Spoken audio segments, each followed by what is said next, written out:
ওফ বাবা কি ঝামেলা, কেন যে কিনলাম। এই একটু দেখ তো কি হয়েছে।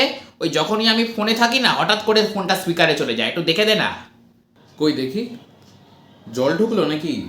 শোনো কাকু, এবার না মালটাকে একটু চেঞ্জ করে নাও। আরে চাইনিজ মাল এতদিন কি চলে? হ্যাঁ, টাকা তো আর গায়ে লাগে না, খালি খরচ আর খরচ। আমার ওই টেপা ফোনই ঠিক ছিল।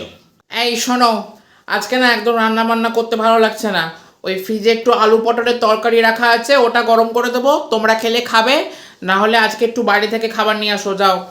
ওই তো নাও, আবার খরচ। আরে তাহলে তোমাকে কি করতে রাখা হয়েছে? ওই সন্ধ্যাবেলা বাংলা সিরিয়াল দেখবে, দিদি নাম্বার ওয়ান দেখবে, সেই জন্য?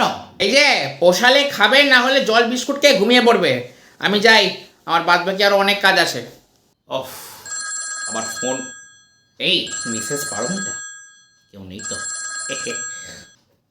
হ্যালো, মিসেস পারমিতা ভালো আছেন? হ্যাঁ আমরাও আছি। রান্না করছেন মনে হচ্ছে। ও, কি রান্না করছেন? ও আলু পটলের তরকারি। হ্যাঁ হ্যাঁ হ্যাঁ, আমাদেরও হয়েছে, কিন্তু আপনার মতো তো আর ভালোবেসে কেউ খাওয়াচ্ছে না। আরে বলছি যে ওই ইলেকট্রিক বিলটা কি তাহলে পাঠান না, আলু পটলের তরকারি। কি কি ইলেকট্রিক বিল কি হয়েছে? কি কাণ্ড! হ্যালো, আরে আরে এখন সরকারবাবু স্পিকারে শুনতে যেতে হলো। পাচ্ছেন?